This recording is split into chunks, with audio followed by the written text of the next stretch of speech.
Study IQ IAS, अब तैयारी हुई अफोर्डेबल। नमस्कार दोस्तों पिछले 1-2 दिन से लगातार खबर आ रही थी कि इंडिगो एयरक्राफ्ट का इमरजेंसी डोर ओपन हो गया था और ये ओपन तब हुआ था जब फ्लाइट ग्राउंड पर था। तो ये जो डोर ओपन हुआ था दोस्तों, ये हुआ था by BJP MP Tejasvi Surya के द्वारा। ऑल्दो यहां पर बताया जा रहा है कि उन्होंने बाय मिस्टेक ये कर दिया था, लेकिन यहां पर कई सारे सवाल खड़े हो रहे हैं बेसिकली फ्लाइट से रिलेटेड। कई लोग अब ये सोच रहे हैं कि अगर मान लो इन केस अगर फ्लाइट हाइट पे हो, मिड एयर में है, ठीक है, उस केस में कोई पर्सन जो इमरजेंसी डोर के बगल में बैठा है, क्या वो इसको ओपन कर पाएगा? तो किस केस में ये ओपन होता है, कहां पर होता है, रूल्स क्या कहते हैं, ये बहुत सारे जो डाउट्स हैं आपके, सारी चीजें मैं क्लियर करूंगा इस वीडियो के अंदर। चलिए आगे बढ़ते हैं, लेकिन उससे पहले ध्यान रखिएगा कल सुबह 8 बजे से जो हमारा यूपीएससी का बैच है 2024 का, वो स्टार्ट हो रहा है, जिसके अंदर प्रीलिम्स और मेंस की पूरी तैयारी कराई जाएगी through 1000 hours of live classes. जी हां, इसके अंदर आपको एक मेंटर भी मिलेगा। कभी भी कोई भी दिक्कत है, प्रॉब्लम है, आप अपने मेंटर से पूछ सकते हो। हैंड रिटन नोट्स हो गया, आंसर राइटिंग प्रैक्टिस आपके मेंस एग्जाम के लिए, और ये सारी चीजें आप अवेल कर सकते हैं एट ग्रेट डिस्काउंट्स। क्योंकि यूज करिएगा कोड अंकित लाइव हमारे वेबसाइट पर, ऐप पर जाकर, या फिर कमेंट सेक्शन में इसका लिंक दिया हुआ है,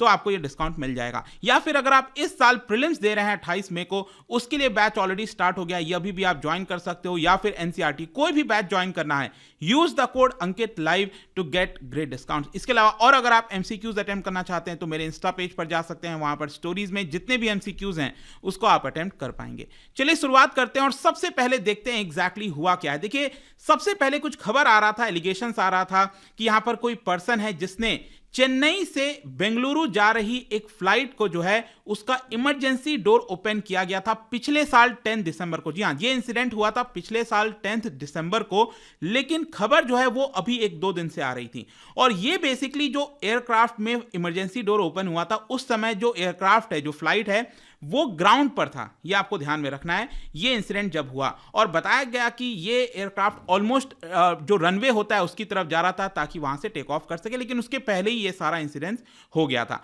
तो बेसिकली प्रोटोकॉल वगैरह ये होता है कि जब भी कोई इस तरह का इमरजेंसी डोर ओपन होता है तो उस केस में सभी पैसेंजर्स को उतारा जाता है, फिर यहां पर एग्जामिन किया जाता है, फिर वहां पर उनको चढ़ाया जाता है। तो ऑब्वियस सी बात है, कन्वीनियंस यहां पर जो है वो थोड़ी सी प्रॉब्लम आ जाती है, डिले हो जाता है। तो ये सारी चीजें, दिक्कतें देखने को मिला था। वैसे मैं आपको बता दूं कि ऐसा नहीं है कि पहली बार ये इंसिडेंट हुआ है, पूरे इतिहास में आप देखोगे कई बार इस तरह के इंसिडेंट हुए हैं कि लोगों ने इसको ग्राउंड पर खोलने की कोशिश की है, और मिड एयर में भी। जी हां, जब फ्लाइट मिड एयर में है तो भी इसको खोलने की कोशिश की, लेकिन क्वेश्चन ये कि क्या ये मिड एयर में ओपन हो भी सकता है कि नहीं, वो मैं आपको आगे बताऊंगा। खैर, जो भी है, ये जो इंसिडेंट हुआ था, तो सबसे पहले यहां पर 17 जनवरी को इंडिगो एयरलाइन की तरफ से ये बोल दिया गया कि एक पैसेंजर ट्रैवल कर रहे थे चेन्नई से तिरुचिरापल्ली, सॉरी, मैंने शायद चेन्नई से बेंगलुरु की फ्लाइट बोला था, वो गलत है, चेन्नई टू तिरुचिरापल्ली जा रहे थे, और 10 दिसंबर को ये इंसिडेंट हुआ था। ये एक्सीडेंटली ओपन हो गया था गलती से। इवन जो सिविल एविएशन का रेगुलेटर है डीजीसीए,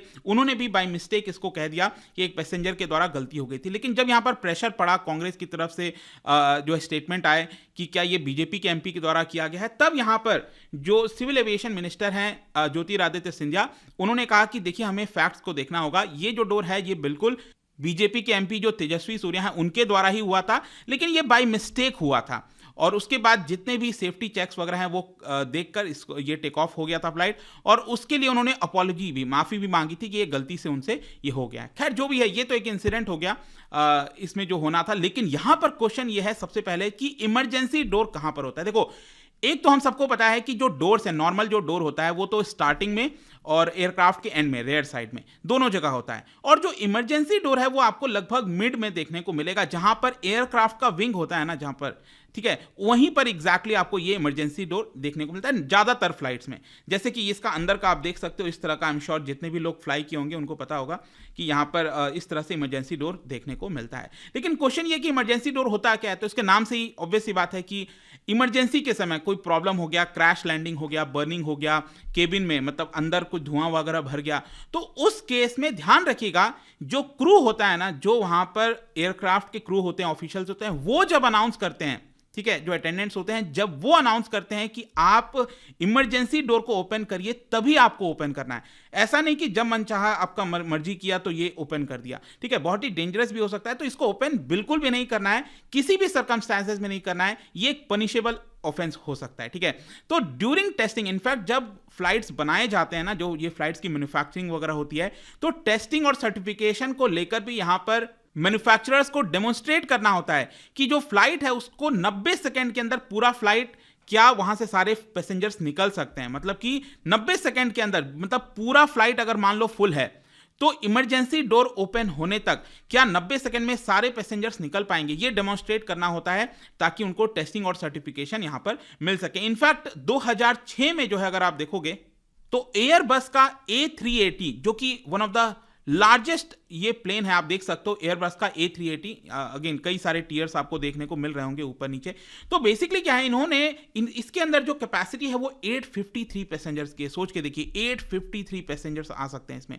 तो उसमें यहां पर इन्होंने डेमोन्स्ट्रेट करके दिखाया था 2006 में कि 78 सेकेंड्स में ही जितने भी पैसेंजर्स हैं उनको इवैक्यूएट करा लिया गया, ठीक है। तो ये सारी चीजें आपको देखने को मिलती हैं। लेकिन क्वेश्चन यहां पर आपके मन में, कई लोगों के मन में आ सकता है कि मान लो अगर आप इमरजेंसी जो गेट है उसके बगल में बैठे हो, उसके जस्ट नेक्स्ट में बैठे हो, तो क्या यहां पर कोई खतरा होता है, क्या स्कैरी होता है? But let me tell you, ऐसा बिल्कुल नहीं है। इनफैक्ट इमरजेंसी जो एग्जिट होता है वो वाला जो सीट अगर आप देखोगे ना, वो काफी बेनिफिशियल होता है, क्योंकि बाकी सीट्स के मुकाबले यहां पर आपको ज्यादा लेग स्पेस देखने को मिलता है। जैसे कि आप देख सकते हो यहां पर लेग स्पेस कितना है और इधर, तो यहां पर आपको कई सारे और बेनिफिट्स मिलते हैं, ज्यादा कंफर्टेबल लगता है। तो कई लोग तो इसी को प्रेफर करते हैं। कुछ एयरलाइंस तो इनफैक्ट मैं आपको बताऊं तो वो लोग चार्ज करते हैं, इमरजेंसी एग्जिट के बगल में जो सीट अगर आप लोगे तो उसके लिए आपको एक्स्ट्रा से चार्ज देना पड़ेगा। लेकिन इसके साथ साथ आपको यह भी ध्यान रखना है कि जो भी पर्सन यहां पर बैठ रहा है उसको अच्छे से सारे इंस्ट्रक्शंस को फॉलो करने हैं, क्योंकि एक तो इंस्ट्रक्शन होता है जो केबिन क्रू जो मेंबर्स होते हैं उस एयरलाइंस के, वो तो इंस्ट्रक्ट करते ही हैं, लेकिन उसके साथ साथ जो लोग इमरजेंसी एग्जिट के बगल में बैठे हैं उनको अलग से यहां पर जो है जितने भी कमांड्स हैं, जितने भी रूल्स रेगुलेशन है, वो सारी चीजें उनको समझाई जाती हैं। और इन केस मान लो फ्लाइट में अगर कोई भी पर्सन इमरजेंसी डोर के बगल में नहीं बैठा है तो उस केस में तो इनफैक्ट यहां पर बोलते भी हैं वो लोग, यहां पर उनको बोला जाता है, वॉलंटियर करने के लिए बोला जाता है कि आप प्लीज क्या यहां पर बैठ सकते हैं, नहीं बैठ सकते हैं। तो इसके लिए इनफैक्ट मेरे साथ भी एक बार हुआ है कि यहां पर कोई बैठा नहीं था फ्लाइट में, तो उन्होंने पूछा कि क्या कोई आप में से बैठना चाहेगा इमरजेंसी एग्जिट के पास, तो मैंने वॉलंटियर किया कि हाँ मैं बैठूंगा। तो अच्छा भी लगता है बिकॉज ज्यादा लेग स्पेस होता है। और जो ज्यादातर मान लो अगर कोई बूढ़ा पर्सन है, कोई बच्चा बैठा है, तो उनको सजेस्ट नहीं किया जाता कि आप यहां पर बैठिए, ठीक है, क्योंकि इमरजेंसी के टाइम आपको क्विक एक्शंस वगैरह लेना होता है उसी की वजह से। तो अब यहां पर क्वेश्चन यह है कि क्या इमरजेंसी डोर को जब प्लेन मान लो अगर ग्राउंड पर है तो क्या उसको ओपन किया जा सकता है? बिल्कुल, जैसा कि हमने ये देखा चेन्नई वाले इंसिडेंट पे, चेन्नई एयरपोर्ट पर जो हुआ था कि यहां पर जब प्लेन ग्राउंड पर है तब यहां पर उसको आसानी से आप ओपन कर पाओगे। जो इमरजेंसी डोर है ये आप पुश करना होता है और यहां पर आप इसको आसानी से ओपन कर पाएंगे। लेकिन ध्यान रखना है कि ये सिर्फ क्रू मेंबर्स के इंस्ट्रक्शंस पर ही किया जा सकता है, इमरजेंसी की सिचुएशन में ही किया जा सकता है।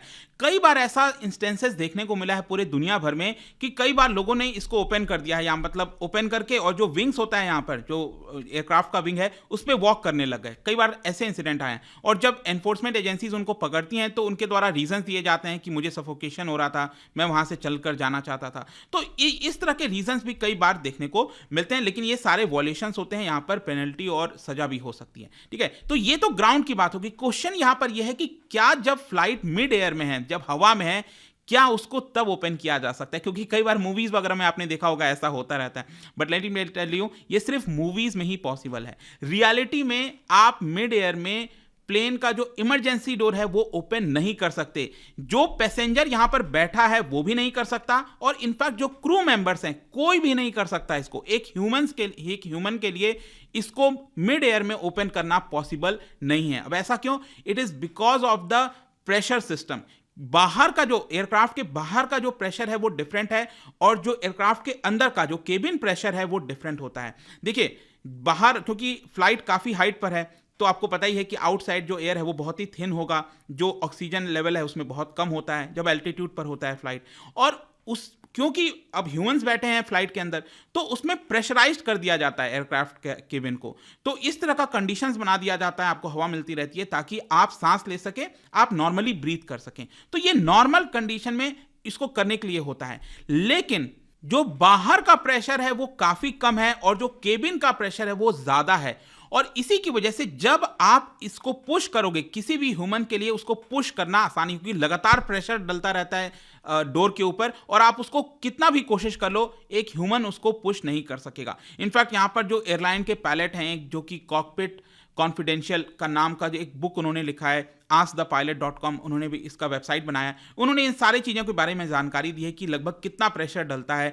8 pound of pressure are pushing against every square inch of interior fuselage. ठीक है, तो इस तरह का इतना ज़्यादा प्रेशर होता है। इनफैक्ट मान लो अगर फ्लाइट जो है अचानक से टेक ऑफ किया और लो एल्टीट्यूड पर है, नीचे के एल्टीट्यूड पर है, क्या उस समय ओपन हो सकता है? उस समय भी पॉसिबल नहीं है।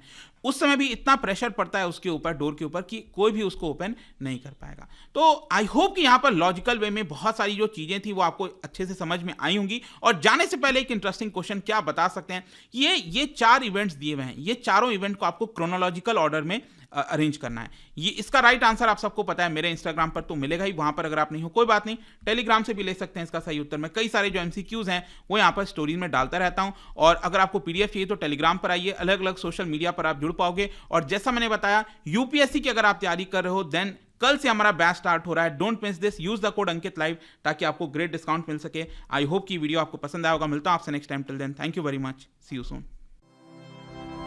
स्टडी IQ IAS, अब तैयारी हुई अफोर्डेबल।